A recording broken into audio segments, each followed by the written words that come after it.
Hello students, जी NEET और गुजकेट का एक मोर वीडियो आपके समक्ष लेके आया हूँ। अभी तक हमने chapter number 6, chapter number 2, chapter number 3 और कई सारे चैप्टर इस यूट्यूब चैनल पे अवेलेबल हैं गुजकेट जेडब्ल्यू नीट के लिए। तो आप उसे जाके पहले आप प्लेलिस्ट में जाके देखिए, वहाँ पे मैंने अपलोड किए हैं और वन मोर वीडियो में आपकी समक्ष लेके आया हूँ। कई सारे बच्चे बोल रहे थे कि आप ये फंडामेंटल जो फोर्सेस है उसके कॉन्सेप्ट हमको पता है, लेकिन किस टाइप के क्वेश्चन एग्जामिनेशन में आ सकते हैं। और हमने तो दो ही फोर्सेस पूरे अच्छी तरह से पढ़े तो, लेकिन फंडामेंटल फोर्सेस कितने हैं? 4 है। तो आप उसका वीडियो डालो, तो मैंने ये वीडियो आपकी समक्ष लेके आया हूँ। ये 11th के फर्स्ट चैप्टर में भी दिया गया है, लेकिन जब आप न्यू बच्चे होते हो, न्यू स्टूडेंट होते हो साइंस के लिए, तो उस समय आपको इतना ज़्यादा पता नहीं चलता, आपको सिर्फ रटना पड़ता है। तो अभी आपने 12th कंप्लीट किया है तो आपको बहुत सारा बेनिफिट मिलेगा। 11th स्टैंडर्ड में आपने ग्रेविटेशन पढ़ा था और 12th स्टैंडर्ड में आपने इलेक्ट्रोस्टैटिक्स पढ़ा, मैग्नेटिज्म पढ़ा, ईएमआई पढ़ा, एसी पढ़ा और उसके अलावा कई सारे जो लेसन है जो पार्ट 2 के वो भी आपने पढ़े। तो उसमें न्यूमेरिकल में और न्यूक्लियस में आपने न्यूक्लियर फोर्सेस भी पढ़ा है। तो वो सारों मिला, वो 4 मिला के हमने बहुत ही अच्छा वीडियो आपके लिए रेडी किया है जो बेनिफिट करेगा। यदि इसके थ्रू जो आपको एमसीक्यू पूछे जाते हैं कोई भी कॉम्पिटिटिव एग्जाम में, तो डायरेक्ट आपको इतनी मैटर पता होगी तो आप इजीली आपका मार्क्स गेन कर पाओगे। ओके, तो मैं मेहुल सर यहाँ पे मैंने कुछ फंडामेंटल्स कॉपी किए। So what is our title of this today's lecture? Fundamental forces. So आपको पता ही होगा कि basically there are 4 types of fundamental forces. One is gravitational force, second one is electromagnetic force, third one is strong nuclear force and last one is weak nuclear force. Okay, ये वाला आपने chapter number 8 में पढ़ा है 11th standard. ये वाला आपने chapter number 1 12th standard में पढ़ा है कोलंबियन फोर्स। ये वाला आपने चैप्टर नंबर 6 में पढ़ा है। और रेयरली ये वाला जो कई बच्चों को तो पता ही नहीं होता कि इसका मीनिंग क्या है, वीक न्यूक्लियर फोर्स, ये भी न्यूक्लियस में आया था। ओके, तो हम स्टार्ट करने वाले हैं इस सारे फंडामेंटल फोर्स का मीनिंग क्या है और कंपैरिजन पॉइंट ऑफ व्यू भी हम पढ़ेंगे।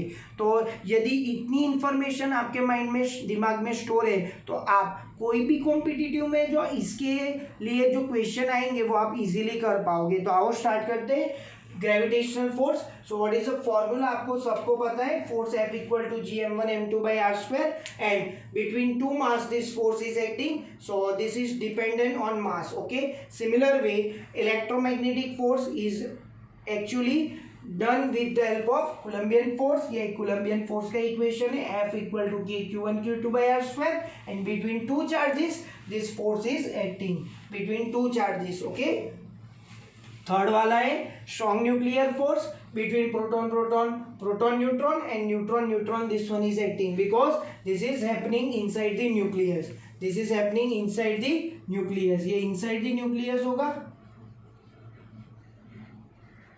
बिकॉज हमने इलेक्ट्रॉन के बारे में सोचा ही नहीं है। Between proton and proton and neutron are the active part of nucleus. Okay, and last one week nuclear force, so between neutrino. ये वाला वर्ड आपको पता होगा, जब आपने न्यूक्लियस पढ़ा है तो उसमें आता है ये एंटी पार्टिकल है। Okay, neutrino and other particle, तो ये वीक न्यूक्लियर फोर्स कहलाता है और ये स्ट्रॉन्ग न्यूक्लियर फोर्स। सो ये वाली फंडामेंटल बातें हो गई। इसका कोई फॉर्मूला अभी तक आपके सिलेबस में नहीं है और इसका भी नहीं है। और आगे हम इसका लॉजिक देखते हैं कि ये वाला फोर्स है ऑलवेज एट्रैक्टिव इन नेचर। तो मेरा आपको एग्जांपल पता ही होगा, 9th स्टैंडर्ड से आपको देते आ रहा हूँ। ये free falling of an object, क्या हुआ? Free falling means always attracted towards the earth. So gravitational force is always attractive force. Electromagnetic force दोनों टाइप का होता है, यदि ये पॉजिटिव है ये नेगेटिव है, तो ये दोनों डिसलाइक चार्जेस हुए अट्रैक्ट होंगे। Both on the both object the charges same, positive positive, so repel होंगे। सो यहाँ पे both are possible, repulsive force as well as attractive force. और स्ट्रॉन्ग न्यूक्लियर फोर्स की ओर बढ़ते हैं तो ये वाला ऑलवेज एट्रैक्टिव फोर्स है, बिकॉज ये इनसाइड द न्यूक्लियस लगता है। और ये वीक न्यूक्लियर फोर्स जो किसके बीच में है, न्यूट्रिनो और अदर पार्टिकल के बीच में। नाउ नेक्स्ट पॉइंट हम लेते हैं कि ये लॉन्ग रेंज फोर्सेस है। लॉन्ग रेंज का मीनिंग क्या हुआ कि बहुत सारी डिस्टेंस है दो मासिस के बीच में, तो भी ये लॉ वैलिड है। आपको पता है सन और स्टार के बीच में बहुत सारा डिस्टेंस है, और ये वाला फॉर्मूला हमने तब भी अप्लाई किया था। तो लॉन्ग डिस्टेंस जब होती है तब भी ये फोर्स वैलिड है। यहाँ पे सिमिलर वे लॉन्ग रेंज, उसका मीनिंग ऐसा ही है, यदि दो चार पॉइंट चार्ज के बीच का डिस्टेंस बहुत ज़्यादा होगा तब भी ये फॉर्मूला एप्लीकेबल है। यहाँ पे ऐसा नहीं है, ये चार्ज इंडिपेंडेंट है ये फोर्सेस, और ये शॉर्ट रेंज फोर्सेस है। आप देख लो यहाँ पे शॉर्ट रेंज फोर्सेस और इनसाइड द न्यूक्लियस होती है, और न्यूक्लियस का डायमेंशन आपको पता है 1 फर्मी का। ये क्या है 1 फर्मी, 10⁻⁻14 मीटर टू 10⁻⁻15 मीटर। तो 1 फर्मी जितना डायमेंशन है न्यूक्लियस का, सो उसमें ये फोर्स लगता है शॉर्ट रेंज फोर्स। ओके, और ये वाला फोर्स है चार्ज इंडिपेंडेंट, चार्ज पे डिपेंड नहीं करता, बिकॉज यहाँ पे दो प्रोटॉन के बीच में न्यूक्लियर फोर्स लग रहा है, वो भी दो न्यूट्रॉन के बीच और प्रोटॉन न्यूट्रॉन के बीच। ये सारे फोर्स कितने हैं, इक्वल है। Between two proton, between neutron neutron, between proton and neutron, one force is acting and that force is known as strong nuclear force. और all the forces are equal in nature. Okay, now यहाँ पे क्या होगा, ये किसमें valid है, weak nuclear force किस process में हम दिखाई देते हैं, बीटा डीके। बीटा डीके आपने न्यूक्लियस चैप्टर में पढ़ा है, तो उसकी डिटेल में आपको नहीं दे रहा हूँ। और ये भी शॉर्ट रेंज फोर्स है, ये भी शॉर्ट रेंज फोर्स है, because this is also happening in inside the nucleus. So Fermi का उसका फर्मी की रेंज है। और लास्ट पॉइंट यहाँ पे, they do not depends on medium. तो आपको पता है ये जो जी है ना, जी कई सारे बच्चों को तो पता ही नहीं होगा ये कांस्टेंट क्या है, और वैल्यू इतनी वैल्यू ही याद होती है।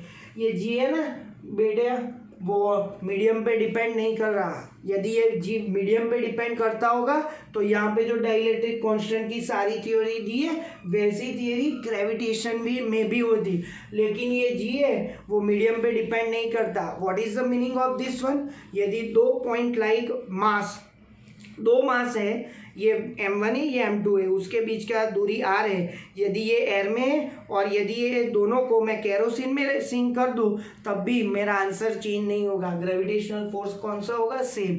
सो ये मीडियम पे डिपेंड नहीं है, लेकिन ये वाली फोर्स है वो डिपेंड्स ऑन द मीडियम, और उसके लिए आपको ढेर सारी थियरीज न्यूमेरिकल दिए गए हैं। इलेक्ट्रोस्टैटिक्स में कैपेसिटेंस के दो प्लेट के बीच में हम डाइलेक्ट्रिक प्लेस करते हैं तो कैपेसिटेंस के टाइम्स हो जाता है, तो वो सभी पार्ट आपको पता है, ये depends on medium, because this ये वाला के है, और के की रिस्पेक्ट में हम ये भी लिख सकते हैं 1/4πε0। सो ये के और एप्सिलॉन 0 है वो मीडियम की प्रॉपर्टी है। क्या है, मीडियम की प्रॉपर्टी, एप्सिलॉन 0 मीडियम की प्रॉपर्टी है। तो उसके लिए आपको सभी थियरी दी है, इलेक्ट्रोस्टैटिक्स में भी है, और मैग्नेटिज्म में जो μ0 है वो भी आपको दिया गया है।